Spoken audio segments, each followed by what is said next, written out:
Okay, well, this is my second attempt. I did go and listen, and you guys are right. The sound was really bad. Now, I do want to say one thing. I tried Yeungnam's system, and I tried others, and I'm using Zoom. Now, the audio will be clear, and the audio for the TED Talk will be clear. But you might think something's wrong with the video of the TED Talk. Nothing is wrong. You will see what I mean when I play the first part of the TED Talk. But the sound will be much clearer, and it won't. Some of you said that it hurt, so I'm sure that's not going to happen. But let's begin. As you know, it's going to be designing the web, and she will be giving the TED Talk. So this is what the unit goals will be. Now, if you started to watch the original video, you should already know this. But we're going to talk about digital products and how they are designed. Read about designing websites for millions, and watch a TED Talk in 3 parts. Now, when you see unit goals, that will be for both the videos and the Zoom class, so for the whole unit. All right, so the TED Talk transcripts you will find on page 104.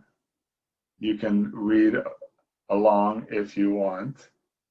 I did say that the TED Talks for the books would not have Korean subtitles, but I've already made other videos using Zoom, and I did download TED Talks that for the units with the Korean subtitles from TED.com. This one will not have. Okay, you're going to watch part of her TED Talk. And what examples of classic design can you think of, and what do you think she means by designs that live inside your pocket? Now, for question number 1, that is something for you to think about, and the question may come up in the Zoom class. But for number 2, I think the answer is pretty clear. But first, let's watch the part 1 of the TED Talk.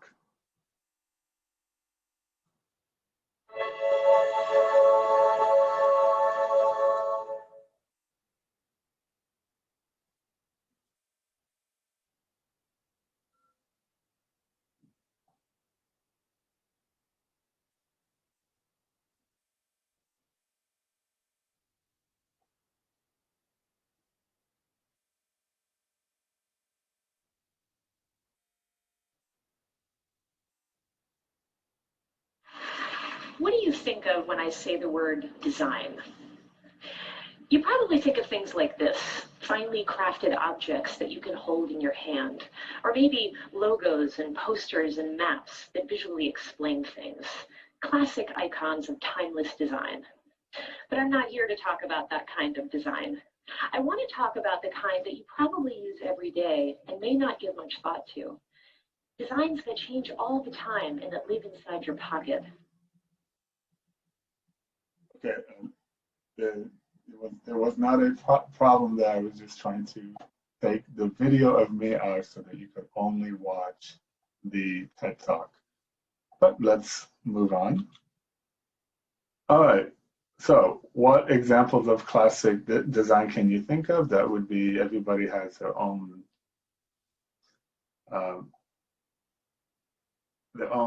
idea of what that is. But what do you think she means by designs that live inside your pocket? Well, obviously, most people, when you think about something that lives inside your pocket, I'm going to get it now. Most people think about this, their cell phone, right? And that would be, she's referring to the designs of digital experiences that we come across when we use devices like smartphones. All right, so how giant websites, one more time. How giant websites designed for you and billions others too. Okay, for this, just this one time, I will read this and you go ahead and match the meaning of the word that is in bold. So the words would be unprecedented, constraints, scale, audacity, humility.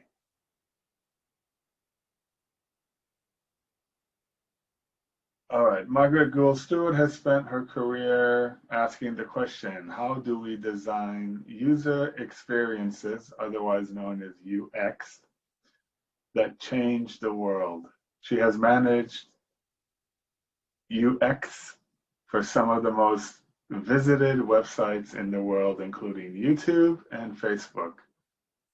The wide reach of these websites means that Stewart has had to deal with unprecedented challenges and constraints.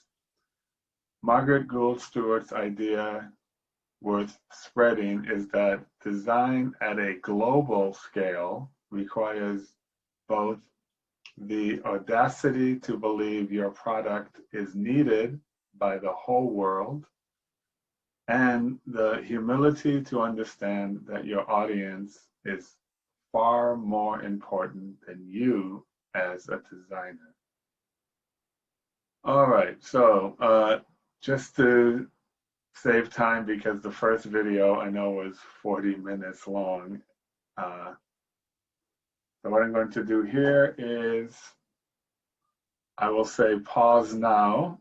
You will pause for as long as you need, and I will wait about 20 seconds, and then you will hear me say, welcome back, which means you have written the answers and you are ready to see if you're right. So, again, for as long as you need, pause now.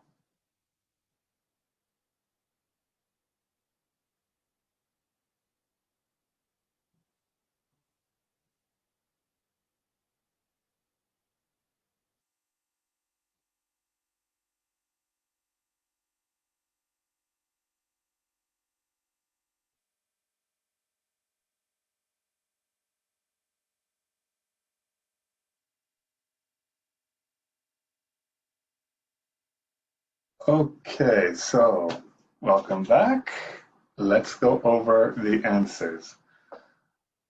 Okay, the meaning is the quality of not being proud. The word,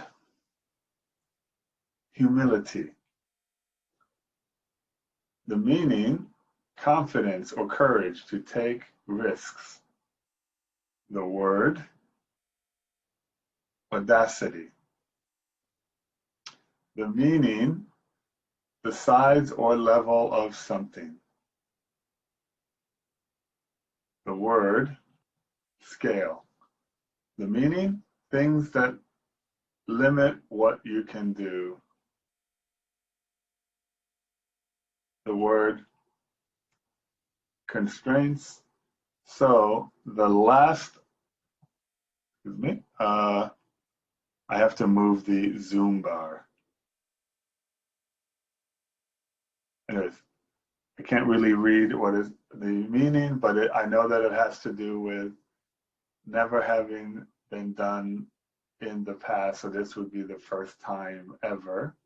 And the word is unprecedented. All right, let me Let me hide this. Okay. Sorry. Let's go back. All right. So yeah, not done before or hasn't happened in the past. I've taken away that bar, so now. And the word is unprecedented. Okay. Also here, if there's a lot of writing and I'm going too fast, again, this is a video, you can always pause and write what you need. All right, I'm going to move on. All right, now we're going to watch that was the video we saw before. That was just a little bit like a taste of her TED Talk. Now we're going to watch part 1.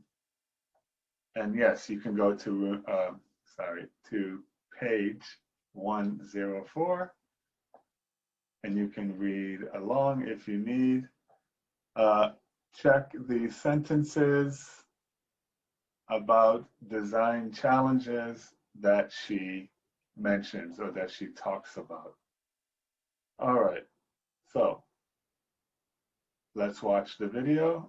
Here we go.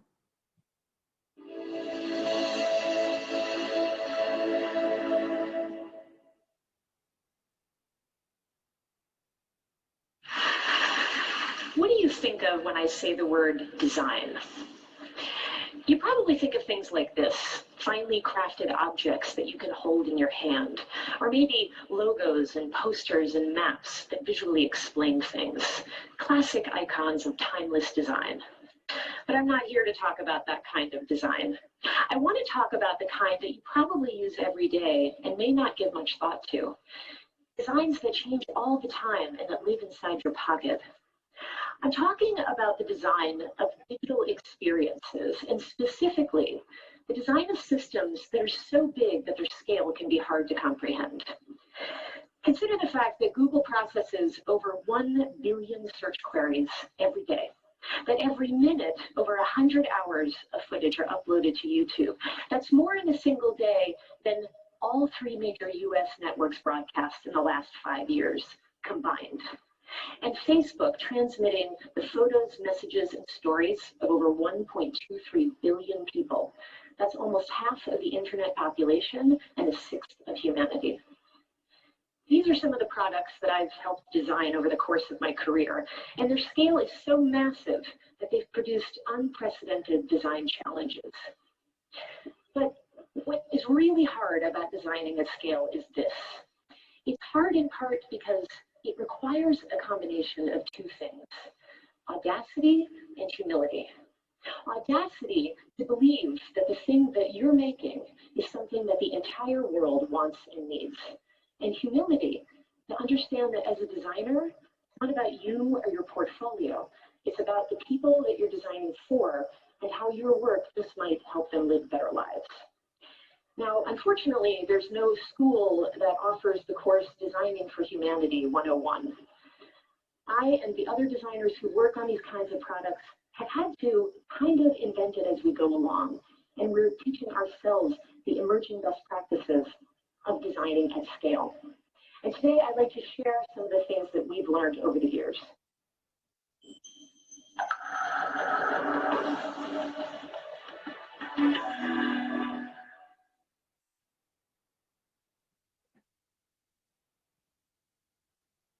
All right. The last part will be after each part. It just tells you if you want to see more, you can go to the site ted.com. All right.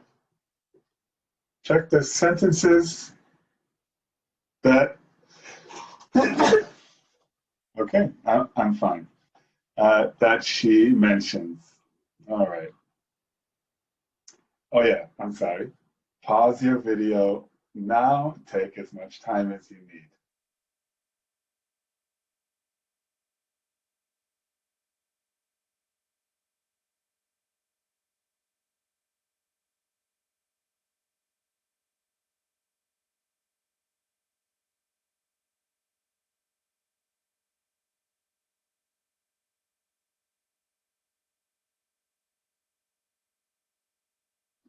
Okay, welcome back. You should have unpaused. You should have already checked the sentences. Here we go. She talks about designers need to believe that their products are something that the world wants. Audacity. Designers must understand that their work may have an important impact on people's lives.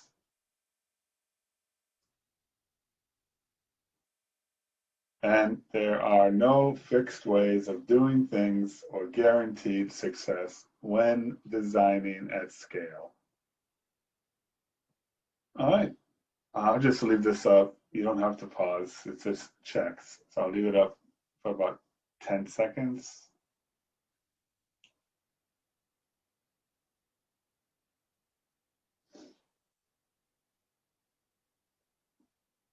Okay, let's move on.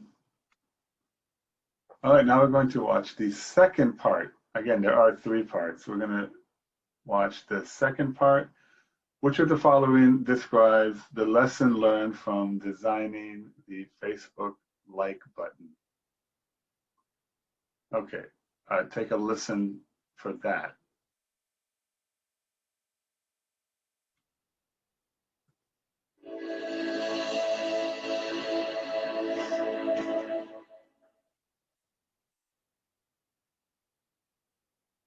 And the first thing that you need to know about designing at scale is that the little things really matter. Here's a really good example of how a very tiny design element can make a big impact. Now, the team at Facebook that manages the Facebook like button decided that it needed to be redesigned. The button had kind of gotten out of sync with the evolution of our brand and it needed to be modernized. Now, you might think, well, it's a tiny little button. It probably is a pretty straightforward, easy design assignment. But it wasn't. Turns out there were all kinds of constraints for the design of this button. You had to work within specific height and width parameters. You had to be careful to make it work in a bunch of different languages and be careful about using fancy gradients or borders because it has to degrade gracefully in old web browsers. The truth is, designing this tiny little button was a huge pain in the butt. Now, this is the new version of the button. And the designer who led this project estimates that he spent over 280 hours redesigning this button over the course of months. Now, why would we spend so much time on something so small?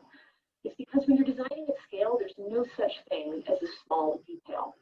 This innocent little button is seen on average 22 billion times a day and on over 7.5 million websites. It's one of the single most viewed design elements ever created. Now, that's a lot of pressure for a little button and the designer behind it. But with these kinds of products, you need to get even the tiny things right.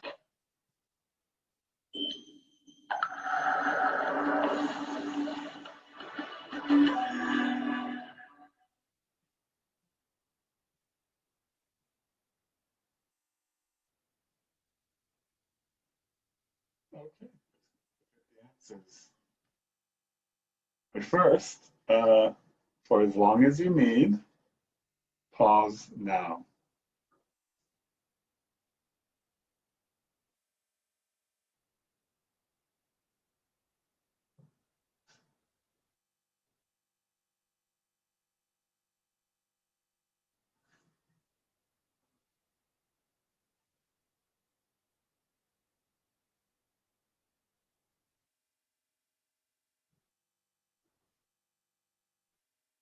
Okay, welcome back. You should have unpaused now if you're hearing this. And you should have already chosen what you think is the best answer for lesson learned from designing that tiny little Facebook like button. When you are designing on a huge scale, every detail, no matter how small it seems, is important.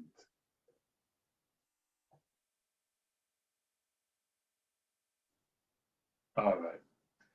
So I'll go back just in case. The answer here is A. Now, just in case for some of you, I might be going a little too fast. The answer is A. Okay, now as you saw, we're going to watch part 3. Here we are going to watch part 3, and the information that she would likely agree with. People who design at scale, blank. All right, let's watch part 3.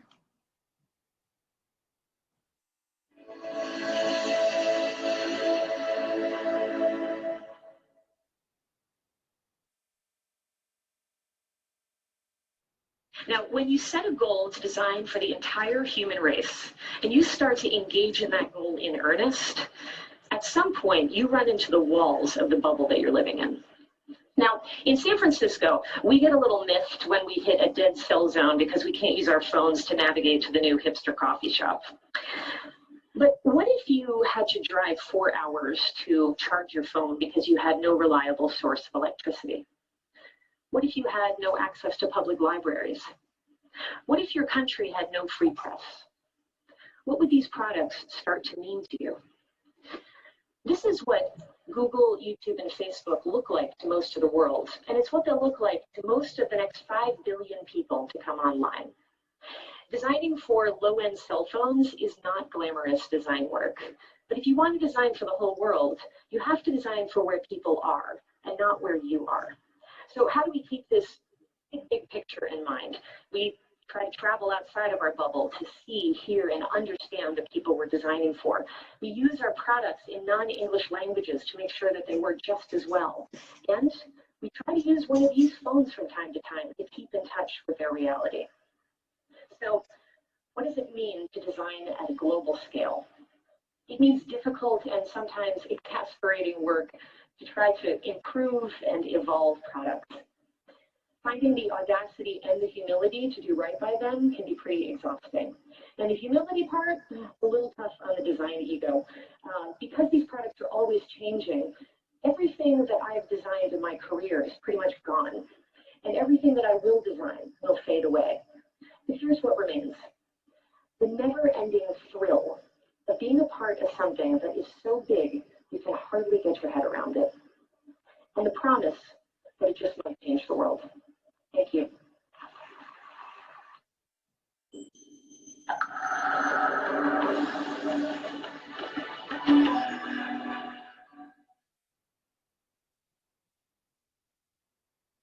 Okay, let's look at the answers. All right, again, for as long as you need, pause your video now.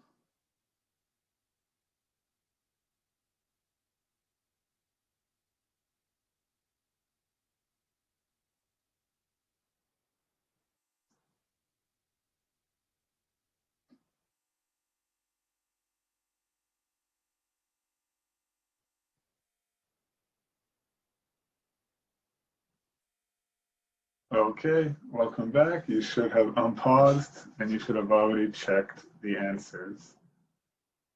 All right, so let's finish this sentence. People who design at scale need to design for low-end cell phones. Should try using their products in different languages. Need to try out their products on both old and new phones.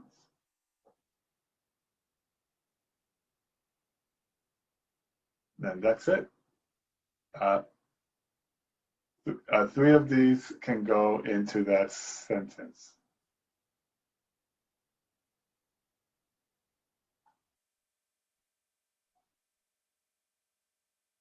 All right. I'll leave this up for about 10 seconds and then we can move on.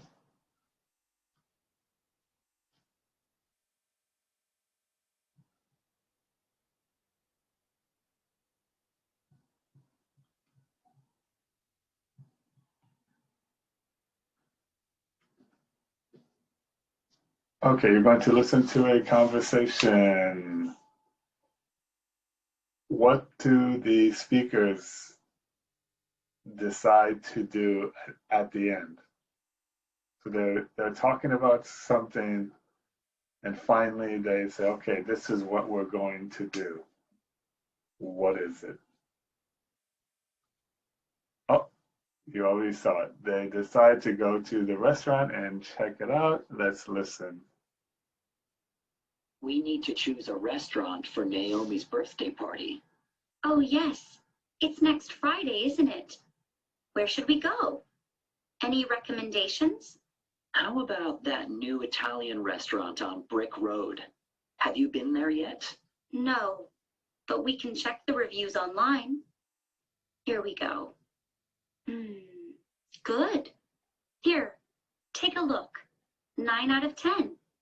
Wow, all good reviews. But only 5 people have reviewed it so far. I wonder how accurate this information is. Well, this website usually has pretty reliable reviews. Maybe, but I still think it's better to go there ourselves and check it out. A few times I've been to restaurants that had good reviews, but they turned out to be disappointing. I'm pretty sure it'll be fine. But okay, let's go check it out. So as you heard there, they're going to check it out first. All right, sorry about that.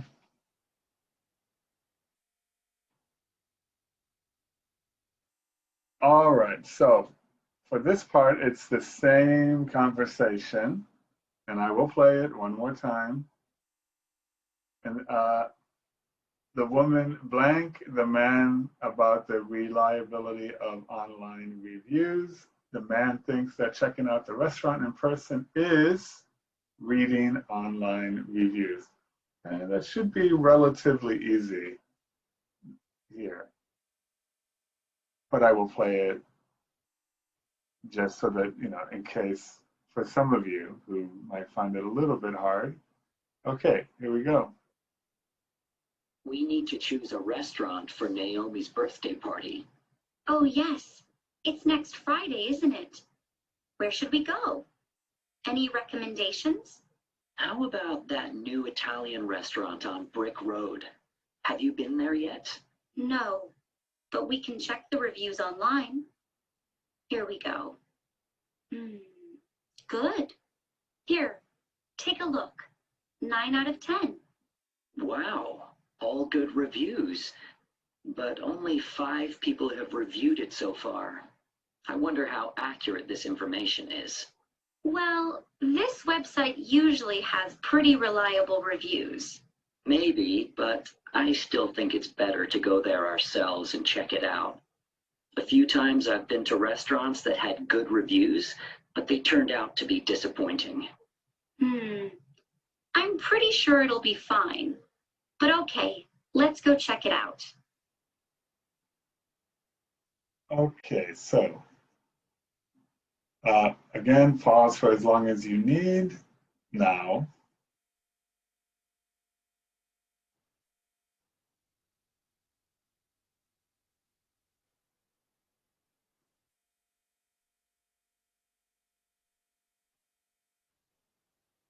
Okay, welcome back. Let's go over the answers.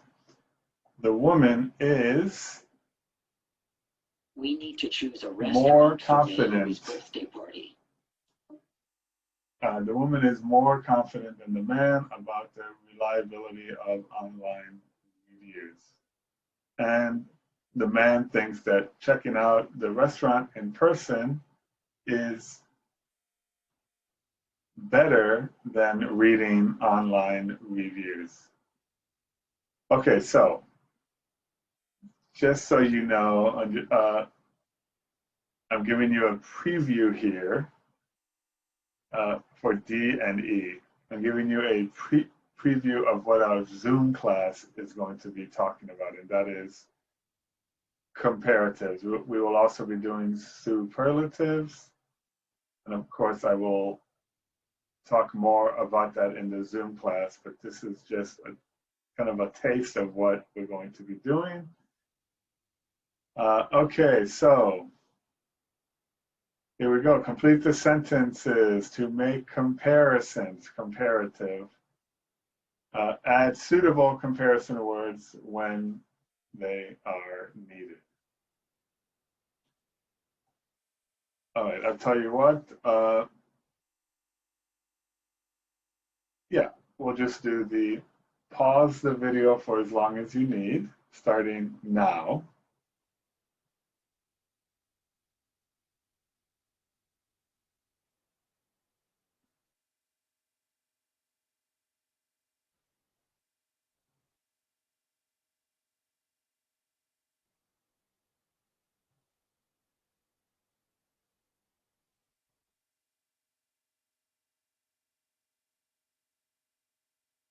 All right, welcome back. You should have unpaused and written down what you think it might have been. I hope you wrote in pencil so that if you need to, you can erase and write the correct answer, but here we go. Sometimes cheaper products may be just as reliable as more expensive products. Okay, one of the most important things in website design is making it easy for users to find information. That's an example of superlative. Online prices are usually not as expensive as store prices. Yes, when you're using things like as or not as, that is another form of comparative. I bought a shirt online, but when it arrived, it was different from how it looked in the pictures. And some people think shopping at an actual store is better than buying things online because they can touch and try out the products. Now, when we do comparative in English class, this is usually what students learn. But these are forms of the comparative here. Sorry, different from, because you're comparing online and photo. So what it looked like online, and then when you finally got it, you're comparing. This, of course, I said is the superlative. Of course, this will all be talked about in the Zoom class.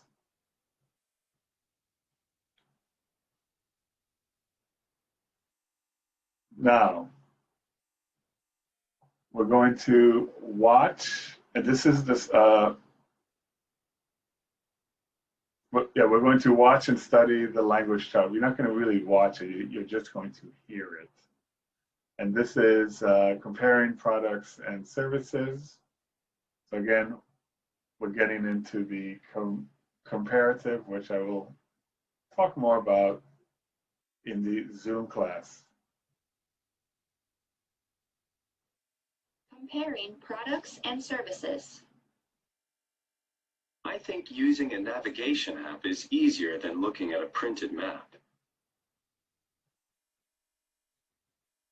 I think it's much more efficient to work on a desktop than on a tablet computer. Many consumers search online for the best product available before buying. Some smartphones are just as expensive as laptops these days. These days, people use their phones in very different ways from just 10 years ago. Smartphones today have pretty much the same functions as computers. All right, so except for one of these sentences, everything here is comparative. And like I said, one of these is superlative, and I think we know what it is. It's the best. Everything else is a form of comparison or the comparative.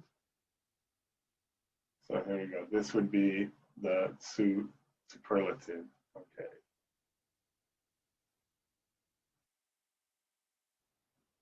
All right. So this will be something that I will start the Zoom class with. It should be quick and it should be easy. So just so you know, if you want to do this before class, you can. And we will quickly go over this. But what I'll do now is I'll read it first. I'll read it now, and then in the Zoom class, I will play the audio and you can check to see if your answers are right. All right. So it has become a lot common for consumers to look for reviews online when making decisions on what to buy. It helps them find out what other people think of a restaurant or an item they have bought. According to a survey, consumers think that customer reviews are 12 times blank the manufacturer's product description.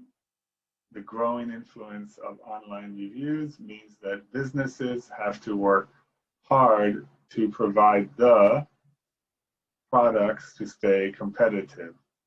Online comparison sites also make it blank before the consumers to compare prices.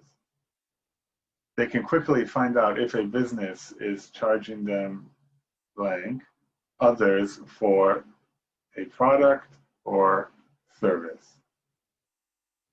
So this concludes the class video 2, the TED Talk part. And I hope that you're happier now with the audio. I know from what I heard and then testing it in Zoom, this is much better. And I will try other products or apps so that the video doesn't look like it. Well, you know what the video looks like when you're watching it through this Zoom. But I know that the audio is in sync, meaning it's in time, even though it looks like it might not be. So again, I will be looking at other apps, and when I find one, that's what I will use. But I've learned my lesson, and I don't know if I'm going to go back to Yeungnam to do these videos. I think I will just stay at home using Zoom. Okay, so enough of that. I'll see you guys in the Zoom class. Bye.